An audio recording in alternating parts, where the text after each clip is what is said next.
Madam जी, ये मेरी बहन की शादी का कार्ड, आप जरूर आइएगा। शादी कर रहा है अपनी बहन की? इतने पैसे है तेरे पास? मतलब मिडिल क्लास लोग हो तुम। 5-6 लाख रुपए तो लगते हैं शादी के लिए।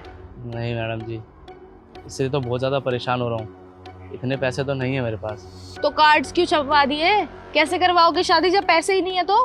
वो मैडम जी, वहाँ का जो जमींदार है ना, उसने कहा था कि मैं तेरे को ब्याज पे पैसे दे दूंगा, लेकिन अब वो मना कर रहा है। कार्ड छप गए, सबको पता चल गया, तारीख भी तय हो गई है, शादी तो करनी पड़ेगी।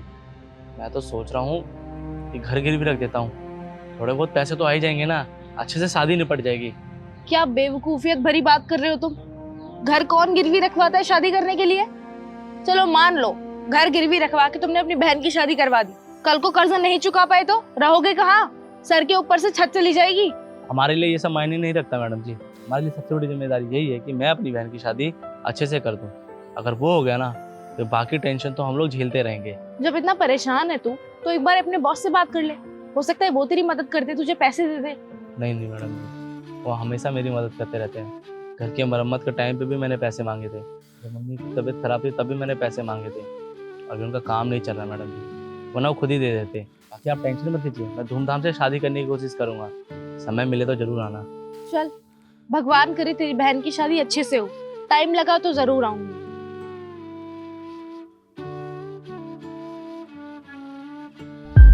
सर, आपको पता है ना हमारे ऑफिस में जो सिक्योरिटी गार्ड है उसकी बहन की शादी है।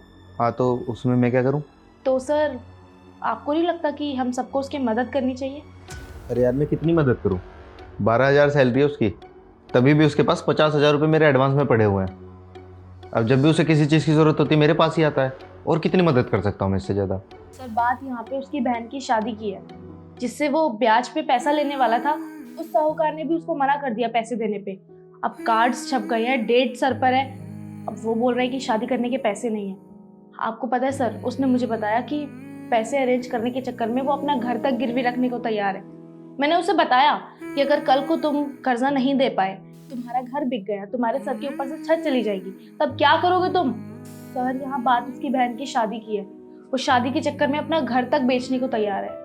देखो हिमांशु, मैं सारी बात समझ रहा हूँ, लेकिन इन सब बातों का कोई फ़ायदा ही नहीं है, क्योंकि फ़िलहाल मैं पैसे दे ही नहीं सकता। और यार, काम चलाना मुश्किल हो रहा है, फ़िलहाल हाथ बहुत टाइट है। लेकिन सर, एक तरीका है, अगर आप मेरी मदद करो तो। बोलो। सर देखिए, हम इस ऑफिस में टोटल 100 एम्प्लॉयज़ तो होंगे।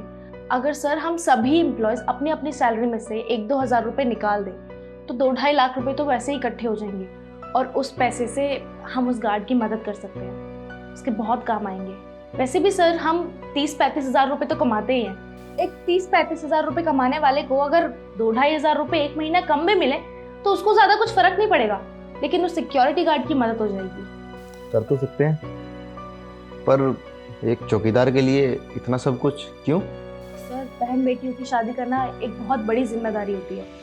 मेरे खुद के माँ बाप घर पे बैठ के ये टेंशन लेते रहते हैं कि मेरी शादी कैसे होगी, कितना पैसा लगेगा, क्या क्या चीज़ें अरेंज होंगी। आई थिंक सर, एक मिडिल क्लास फैमिली का सबसे बड़ा चैलेंज यही होता है कि उनकी बेटियों की शादी धूमधाम से अच्छे से हो जाए।